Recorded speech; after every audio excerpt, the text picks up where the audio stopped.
All right, there's one last concept I want to throw out in terms of the basic underlying principles for perception and sensation. And the last one, which interestingly enough fits not only in the perceptual world, but it also fits in the relational world. And that's something that you will probably notice if you're watching. You will notice it impacts everything.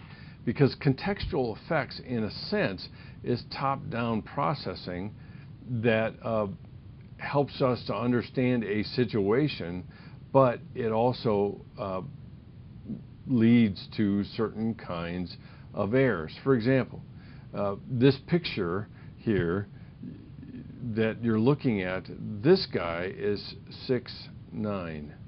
In any other context, 6'9" would be pretty tall. Actually, it would be very tall. This particular gentleman, the Chinese guy here, is 7'9", which is a whole foot taller, which essentially, because of these comparison points, the 6'9" guy looks really short because the other guy is a whole foot taller. That's a classic example of how our perceptual apparatus functions to take in information about a given context. And so the thing to keep in mind when you're looking at data or you're trying to understand it is that context matters.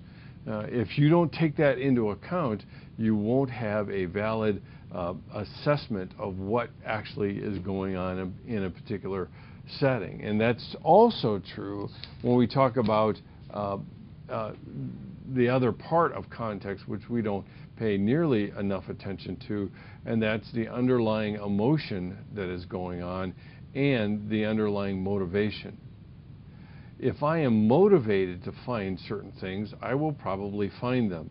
But motivation impacts how we process information. If you go to watch a movie with somebody that you really enjoy, then generally the movie experience is going to be very positive. On the other hand, if you go to a movie alone and you're bummed out about the fact that you have to go, quote unquote, have to go alone, then your movie experience will probably be not very negative, but at least negative.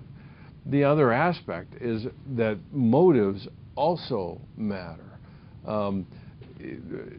When I'm in a desert and I don't have a water bottle, or I forgot it,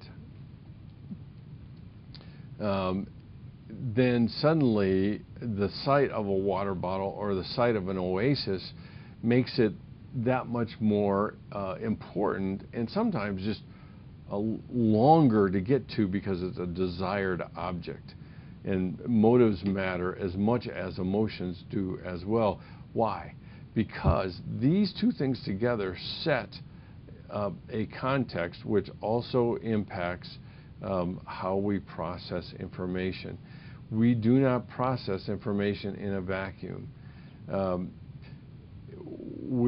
We process always in a context, and without taking that into account, we will misinterpret and make various errors that will impact the decisions we make.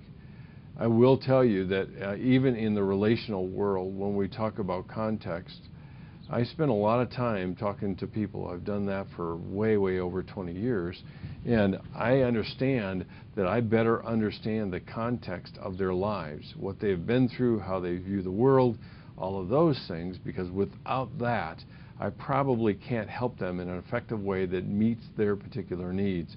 And that's part of the relational context that is important, even if you're aspiring to be a counselor and talk to people. You better understand in the context in which they're operating. That can be a lot of things. That can be ethnic group. If you're not sensitive to that, you will make suggestions and try to help in ways that are thoroughly inappropriate. Not only that, but a social group. if they are somebody who's a Christian versus somebody who doesn't have any church background at all, and any number of other factors. But that's why we keep, and I keep banging the drum about biopsychosocial, because these guide us to understand the entire context of what's going on with people and understanding them in a more effective way.